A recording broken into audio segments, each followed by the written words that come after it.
Last season, the Cincinnati Reds were one of the worst teams in baseball, finishing with a 62-100 record, so expectations coming into 2023 were pretty low. But this season, and especially the NL Central, continue to just keep on surprising us.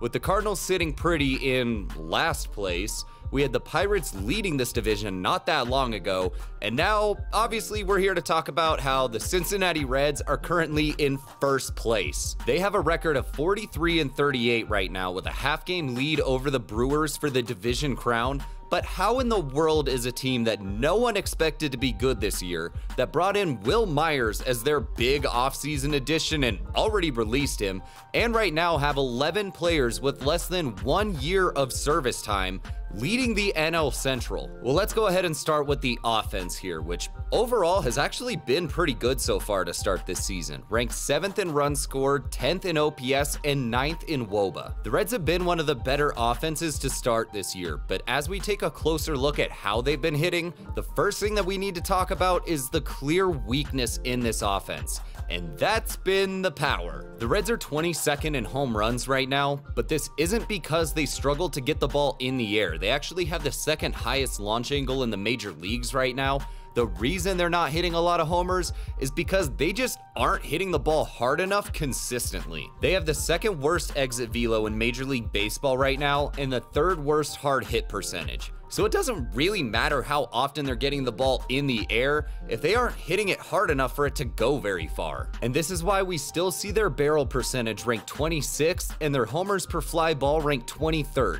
But this isn't all that surprising or concerning really for a lineup with so many young guys in it, because power tends to take some time to develop as guys get bigger, stronger, and fill out more as they progress. I mean, right now, Elly De La Cruz at 21 years old is 6'5", 200 pounds. You give that dude another 20, 30 pounds after a couple years in the weight room, and oh my God, pray for those baseballs families. But I'm getting ahead of myself here. We'll get to him, trust me. So I wouldn't really be all that surprised if we start to see the power come alive later this year, or especially headed into next season, especially with what these guys are already doing pretty well with at the plate right now. Without a lot of power to move guys around the bases on one swing, the Reds instead have been stealing their way around with the second most stolen bases in baseball. And more importantly, they're just getting a lot of guys on base. They're currently 4th in on-base percentage, mainly due to having the 5th best walk percentage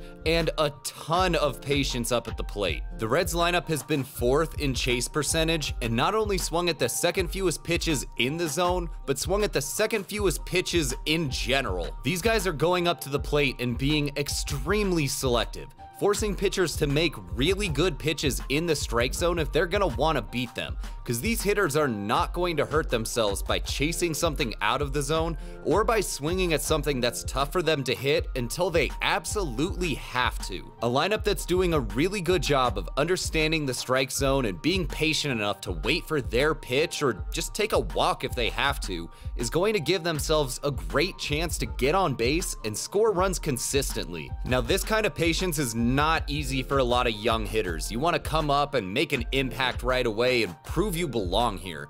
But it's been some of these young guys here for the Reds that have helped to lead this offense so far. TJ Friedl has absolutely exploded this season, slashing .320, .388, .498 with 6 home runs and a .134 WRC plus in 58 games so far this season. He's been controlling the strike zone with both his strikeout percentage and walk percentage being better than league average and swiping 14 bases on top of this. Along with Friedl, they've had a couple of their top prospects get off to really good starts. Matt McLain has hit .316, .371, .538 in his first 40 games with 6 home runs and a .139 WRC plus. Now he's gonna need to take some better at-bats here if he wants to continue this success, with both his walk percentage and strikeout percentage being noticeably worse than average, but we'll see how this evens out as he gets more games under his belt here. And at this point, I think we've all seen that Elly De La Cruz has finally made it to the major leagues as well if you've opened up up Instagram or Twitter anytime in the last month, and through his first 20 games, he slashed .301, .356, .518, hitting 3 home runs and a 129 WRC+. Now, his issue has been the same as McLain's, still walking below average, but has struck out a ton so far, 32.2% of the time. So we'll see with him as well if he can improve these numbers and keep his slash line looking fairly similar. Now, while the offense has had its bright spots, the glaring weakness on this team has been the other side of the ball, and mainly in the starting rotation. Look, first, the pitchers aren't getting much help behind them, with the Reds ranked 23rd in defensive runs saved and 27th in outs above average, but the rotation has weaknesses across the board that have to be addressed. Now, this is actually a group of starting pitchers that have some of the best stuff in the league, with the 3rd best stuff plus of all rotations in baseball. But the problem for them has been that they haven't really learned how to pitch with it yet. And it doesn't matter how nasty a pitch is. If you're making a lot of mistakes with it, major league hitters are going to take advantage of that. The Red starters have been 28th in both ERA and FIP and 25th in FWAR. One of the worst in baseball because, like I said, they're just making a ton of mistakes. The first of which is that they're one of the worst rotations at giving up free base runners, ranked 23rd in walk percentage. But even when they've been getting in the zone, they're not hitting their spots, and they've been getting shelled because of this. Not only are they giving up a lot of hits where they've been ranked 28th in average allowed, but they're getting hit hard, ranked 26th in exit velo,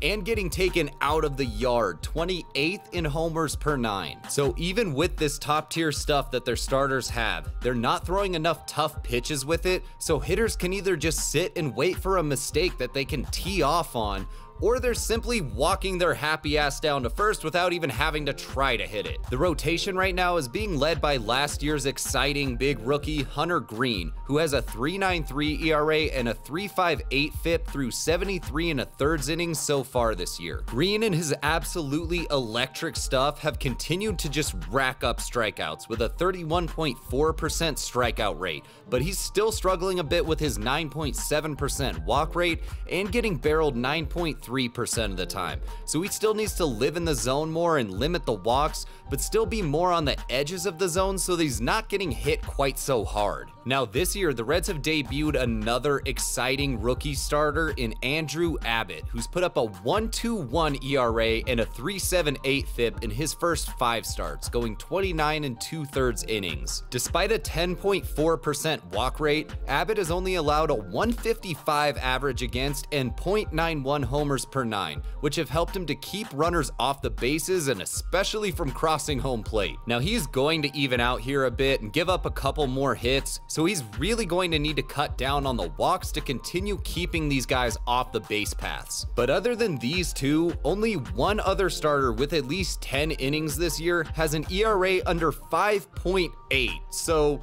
the Reds still have some major holes here they gotta figure out. It seems pretty unlikely then that with such a big weakness in the rotation and so many young guys across this roster that the Reds are gonna continue having this kind of success over the course of the season. But let me know what you think about all this and any predictions that you have for the rest of their season. Also, don't forget to like this video and subscribe to the page to help the channel grow and so that you can see more baseball content like this every Wednesday and Sunday. And if you've enjoyed this video, make sure you check out the video on your screen now to find out what Yandy Diaz has changed in order to turn into one of the top hitters in baseball this season. And as always, thank you so much for watching. Have an awesome day. I'll see you later.